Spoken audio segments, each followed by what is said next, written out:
So we'll start the meeting. Welcome back. This is Thursday, January 14th, the first meeting of 2021. A new and improved year. It's so much better and more relaxing and easier on the mind this year than 2020. Just a slow, sleepy year. Yeah. Basically week 54 of 2020. So we'll continue with our office hours. We'll have these every week for the coming year until we really get bored of them or we return to some sense of normalcy. But for the schedule, and write this all down so you don't show up next week. Next week, it looks like DEP senior staff will be having a retreat. So we've been preempted by the commissioner's office, which is the only thing that really prevents me from doing these things. So not next week, but then we'll take it up the following week after that. Speaking of schedule and doing this until things return to normal, so far DEP is still working on information from the Secretary of Energy and Environmental Affairs, which puts the next decision date for kind of how we're going to keep progressing and whether or not we continue working at home. I think that's going to be towards the end of March or so, somewhere in that time frame, where we'll be told what happens next. The information is likely. There's also construction that may potentially be happening at DEP's offices, which might put it off, also affect the schedule. But I fully expect that in March, we're going to be told to continue doing what we're doing for a while yet. But we won't have any official word until the end of March. They're still working towards giving us the tools for continued teleworking even after the COVID pandemic subsides. So we expect to be fully laptopped and everybody having their final new computer laptop that can be moved back and forth sometime in the spring. So we're working to a future where DEP will in fact be teleworking and be a lot more flexible than we have been in the past, which is good for all of us, good for staff retention, good for attracting new employees to have that flexibility. So we look forward to that.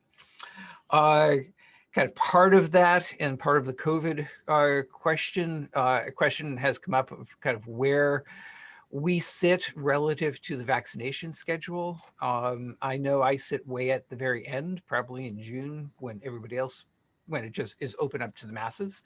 But we have had internal talkings. I know the LSP Association and others have asked us kind of where the essential employees fit in the grand scheme of thing in the schedule and whether there's any prioritization for DEP staff and or LSPs and other essential workers to be prioritized for vaccinations due to their continuing potential ongoing exposures going out and doing their jobs.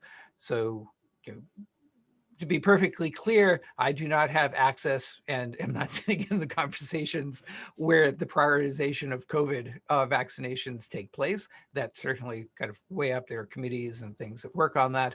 What we have done is try to provide information up the chain to what our staff do and which ones kind of staff categories that are out there in the field on a daily basis dealing with situations that can't be avoided, working with people who may or may not be wearing masks, who may or may not be completely compliant, and at least providing the information so that they have lists and descriptions of jobs and activities that would help them prioritize as they go through the list. So we'll see what comes of that. Certainly our emergency response workers kind of fall into that category. The We have other staff who do a lot of risk reduction work, going out and installing or overseeing installation of things like POET systems and subslab systems, and dealing with the indoor air sampling and that sort of thing. And as part of that, we've recognized and kind of put alongside of that there are the LSP community and people who work on the cleanup of hazardous waste sites were recognized as, in the emergency orders that came out, executive orders that came out last year, as being essential employees as well because of the work that they do. So what is in my control is to provide that information up the chain and have it available so that when the prioritization is made, at least the information will be available. But I'm not promising anything except moving the information up. Yes, Matt. So I would hate to start a bad rumor or anything, but I will note that if someone wants to get their shot early, the vaccination sites are in desperate need of volunteers to assist with managing the vaccination. And because they must have enough for everybody who's supposed to show up, and because once they've taken it out, they have 6 hours to administer either Moderna or Pfizer, they can't take it back. So at the end of the day, as a volunteer on December 28th, that one of my 2 days volunteering at a vaccination site, they said, come on down. So I got my first shot, go back on the 25th. So that's one thing. And I hope that the department is not forgetting all about all the green stuff and climate change, and is going to get credit for telework. Somebody's doing the calculation to say that if these employees are not all coming back into work, the department is saving so many tons of carbon dioxide each year. Two things. One, yes, yeah, that's one of the considerations. I mean, we are coming late to the teleworking. It's too bad that something like COVID had to happen to kind of to push us into the teleworking, but there are obvious benefits for that, not the least of which should be important to us is that it is much greener. And there will be people, if they haven't been doing already, calculating kind of how much that is saving us, because we do want to take credit for that. As you know, Massachusetts is among several states that are in the forefront of reducing our carbon emissions and looking forward to reducing them even further in the next several years. So we will be looking for and tracking that sort of thing. And that's a very good reason in and of itself to be more flexible in teleworking. It's not the only reason, but it's a good one. And as for the vaccination strategy, well, I think as long as there is a need for volunteers to go out and help, everybody should consider it, because again, helping distribute the vaccinations in and of itself is a good thing, and it would be a great public service for people to do if it has the added benefit of possibly resulting in an earlier vaccination than you otherwise would have gotten. So much the better. But there is, certainly you've heard the need for people to help out on vaccinations, that the frontline workers who are doing that in addition to a whole bunch of other things, whether it's testing for COVID or caring for COVID patients, everybody is stressed and overworked and tired. So the more volunteers for any of those pieces that can step forward, the better. So that's not a dark. I think you said a dark note, Matt. I don't think that would count for that. That's actually a good thing. So we got that. We'll transition from COVID to PFAS in a very neat way, in that Matt had also forwarded to me an article describing Philippe Grandjean's work that was done in Denmark. And we can put the link somewhere for that, where he had done work, was it in the Canary Islands before, looking at the effect of PFAS on the immune system, and looking at PFAS blood levels and immune response in the vaccination programs. I think it was the Canary Islands. It may be some other similar location. But in this study, he was looking at PFBS, I believe, the butanoic, was it the butanoic sulfonic acid? The short chain for carbon, a smaller version, smaller PFAS, smaller carbon chain, on the severity of COVID infections. And the article notes a relationship between the levels of PFAS, particularly, I think it's PFBS in the blood, and more severe reactions to COVID infections. And Matt just put the link in the chat for people that would like to follow that up. So that was a nifty transition from COVID to PFAS.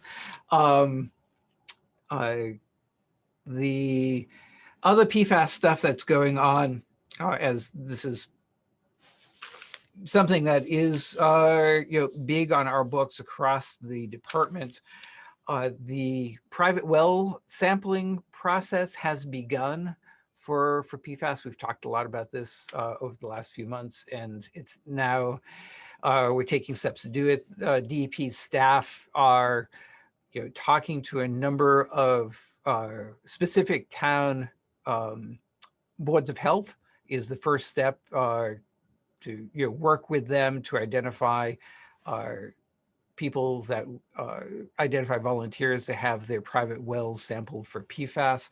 One of the things we want to check is make sure that the boards of health are not so overwhelmed by COVID that they have the time and the resources to work with us on this.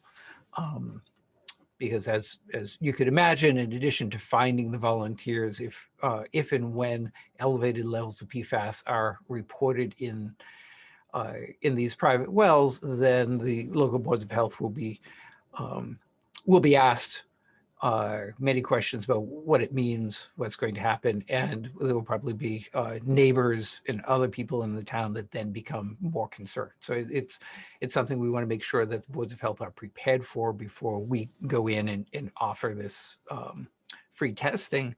So there are a couple towns in the western region and a couple towns in the southeast region that will be starting on this. So we'll see how that moves ahead. That will be interesting. How many volunteers do you have so far? Well, we're starting talking with the towns yet, so haven't been going out seeking the volunteers yet. We wanted to work with talk with the towns first before we did that outreach to the actual residents in the town.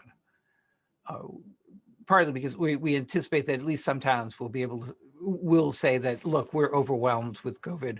We can't deal with PFAS at the moment. And if that's the case, we'll move on to another town and go back to them at some point later. Thanks. But we don't want to force this upon people, given everything else that's going on. The really big news with PFAS, I think, is that DEP is hiring some PFAS positions.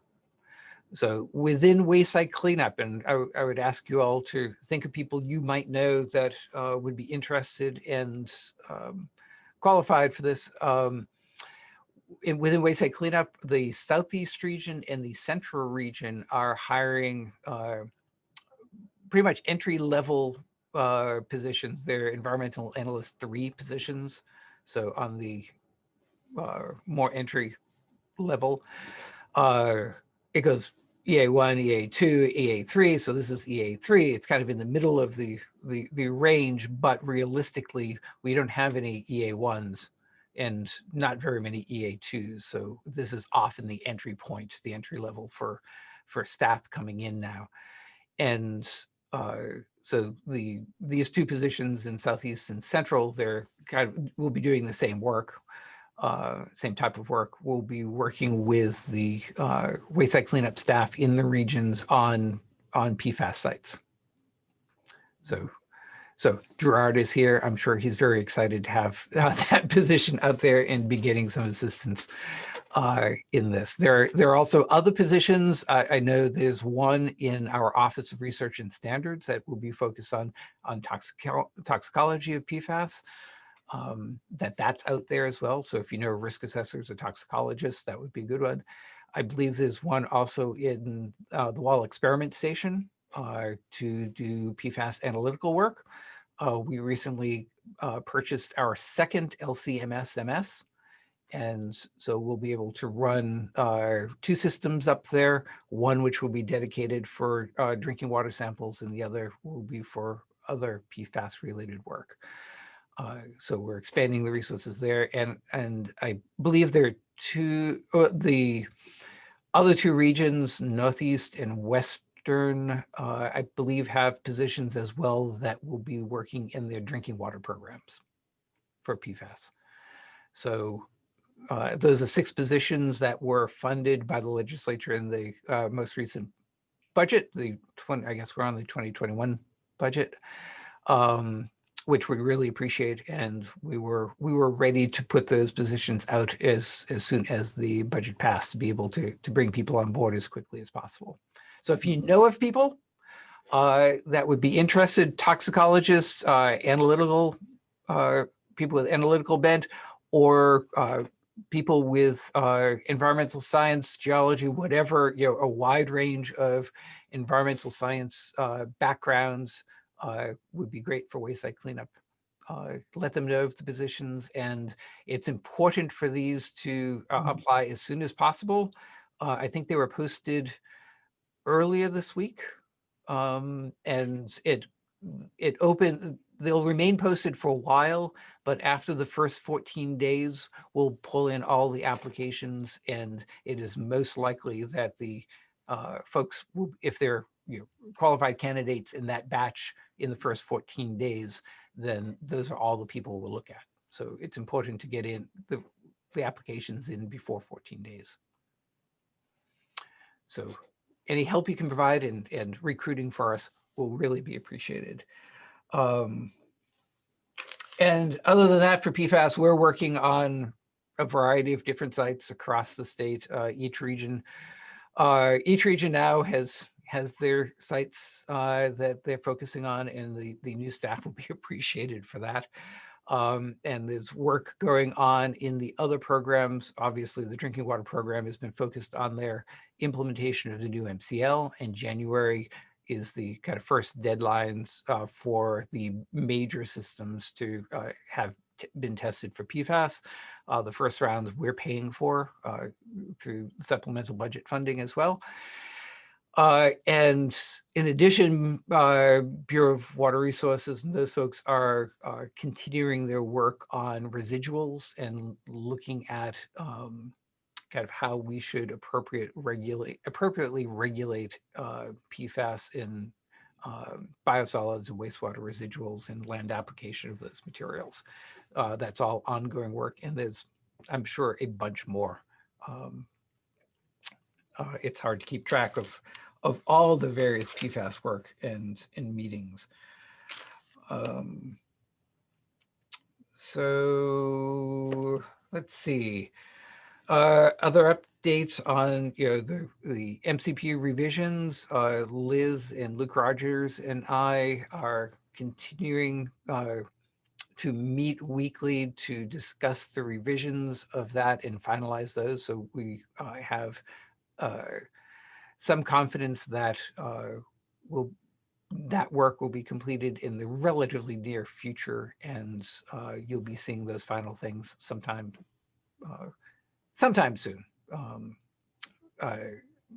didn't have no estimate of a specific date, but I do want to pass along that the work is making faster and faster progress as we go through that.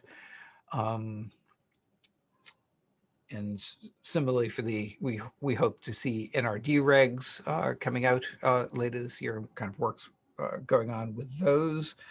Those would be draft, of course. And one other interesting thing that Liz and I are doing later today is meeting with the Connecticut DEP on potential kind of restructuring of their program. They asked to sit down and talk with us and learn from our experiences. So that will be interesting. I don't know, I think those are the updates that I have. Are anything I missed? Any questions you folks have? Paul? Yes, Larry. First of all, I actually may have a chemist for you, which would be great. I'll give her a call. But while you're talking about regulations and so forth, is DP going to be commenting on or somehow involved in the new round of DOR regs and the brownfield tax credits? We will certainly be looking at those. Did you guys comment on them the first time through? There has been some interaction between our DEP and DOR. It's hard to keep a straight face, Paul. I'm sorry. But I mean, we have, it ranges from formal to informal discussions with folks, and it's kind of an interagency policy and regulation development stuff. So we're certainly trying to work with them, and primarily, I mean, different agencies have different goals and different responsibilities, if you will. And what we want to make sure is that as they're writing their regulations, certainly they understand how our regulations work and the nuances, and that they should, and as they're developing proposed regs that are now out for public comment, which everybody should be looking at and commenting on, we want to make sure that they're certainly consistent with our regs and work well with our regulations. That's the concern. So good. I'm glad you guys are looking at that. Paul, there's some very troubling language in there about just because you're performing response actions for compliance with the MCP or compliance with the regulations doesn't mean it's necessary to reach a permanent solution and therefore not eligible. And I don't know how you could sign the certification on the transmittal saying everything was done in accordance with the regulations if you didn't do things that were required. So there's, I forget the section number. I think it's 5. No, it's 5F. There's some special requirements about whether or not what you did just to comply with the regulations would be eligible. And maybe you could take a look at that, because to me, anything you do under the MCP is necessary to sign the statement on the permanent solution. I don't know how you separate that, so might take a look at that. But we certainly will be looking at making sure that they understand how our regs work. Thank you.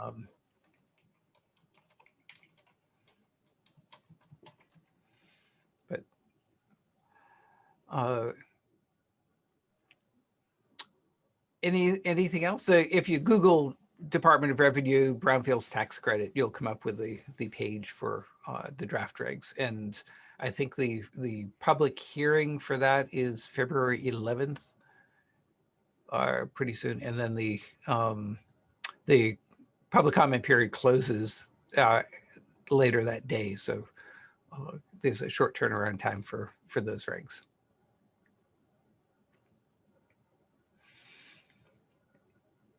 Anything else? Regulation, policy, interesting site work by Gerard.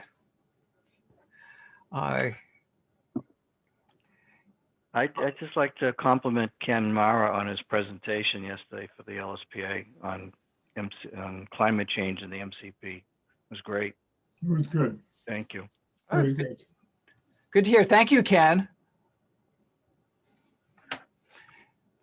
Ken, did you get good questions during that? How did it go? Uh-oh, he's watching a different show. Ah. He did get good questions. I thought the discussion was really interesting. So it seemed that it wrapped up, the formal presentation wrapped up at about 3:40 or so. So there was a lot of time for questions and discussion. And I don't know what's wrong with Ken over there. So I've always meant to try this. Put on a video as the background, so that it looks like I'm sitting there looking very intent. As my Zoom background. I might try that for the advisory committee later today. We'll see. We'll stop picking on Ken. Thank you, Ken. You need serious bandwidth to do that, and I think that's what Ken's problem is. Yeah. He's having. I just sent him a text. Maybe he'll respond to that. There he is. Sorry, I'm having serious audio issues. I can't hear anything you guys are saying. So. We were talking about you, Ken. Okay, good. We were talking about the your presentation yesterday, and I was asking kind of what you thought of the question, how many questions, and how the discussion went after. Well, I mean, first you have to tell him that he got complimented on the presentation. You can't just move right with questions. Yes, Oh. you were that started with many compliments about your presentation. Those thumbs up and clapping you saw, that was all for you, Kim. Oh, thank you. I couldn't, sorry.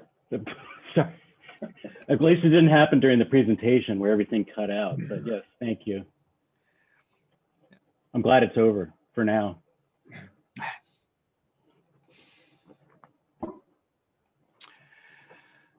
Okay. Anything else that you guys want to bring up? Site work, interesting stuff? No. Other things have been occupying my interest this past week. Okay. Tell us more. Yeah. Good. You gonna leave us hanging like that, Larry? Oh, this is stuff down in the Capitol. Oh, that stuff. Well, Yeah. There actually were protesters at the swearing in last Wednesday at the State House. The only thing is they arrived an hour after it was over. Well, they were coming in from Michigan, so Yeah. the timing was all screwed up. Michigan or Michigan? Were they armed? I don't know. I hope not. Yeah. But we are concerned about what's going to happen at the State House next week. Yeah. So if everybody should, it goes without saying, be safe, be careful, don't take any chances. I think next week, well, I usually go into the office on Tuesday. I fully expect us to be told to stay away from downtown. We're very close to the State House, for the week. So By the way, is anyone else getting snow? I'm getting a decent amount of snow all of a sudden. Really? No. Just you, I think, Joel. Well, Joel, we had a Yeah. little bit out here in Florence, but it seems to have stopped now. It doesn't Thank snow you for here in sending it over. Camelot. So Paul, do you foresee any additional Group 1 facilities for soil disposal opening up this year? Any administrative consent orders that are being reviewed or contemplated that you're aware of? I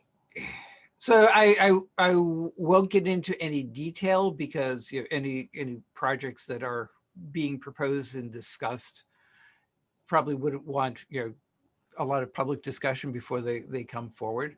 Understood. But there are some facilities that are having discussions. Yes. So why is capacity running low already? I mean, we do have some.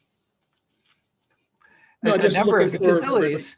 it's always nice to have multiple options. So just wanted to throw it out there. That's all, just to inquire. Yeah, now there are some discussions that are going on. But I would be, if you do end up, having capacity issues, that would be interesting to know. But we're still in the business of reviewing them and working with proponents on ACOs and starting the process up. So far, I think it's working fairly well. Actually, I would always be interested in your opinions or descriptions about how it's working for you, particularly things like timing and being able to plan on the kind of movement. I don't want to say disposal, because of course these are reclaiming these areas, so it's not disposal, it's reuse of material, but your ability to plan on the capacity and know that if you dig it out of the ground, you'll have a place to put it, and how that's going. And particularly for, I think we have a lot of RCS1 facilities. We have a handful of locations that can take RCS2 soil. So particularly the kind of need for, or the capacity for both of those categories, and also for material that is greater than RCS2. So whether having these these facilities available for the lesser contaminated material, whether that frees up capacity for the more problematic soil that's above RCS2. So, if you have examples or anecdotes about it, either positive ones or negative ones, I'd be interested to hear how it's going. So think about it. Maybe not today, if it's not on the tip of your tongue. Sure. But there should be additional facilities coming online in 2021.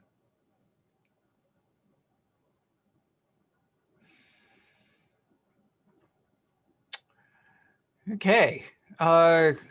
If there's nothing else, then we can adjourn. We can certainly end the formal part of this meeting.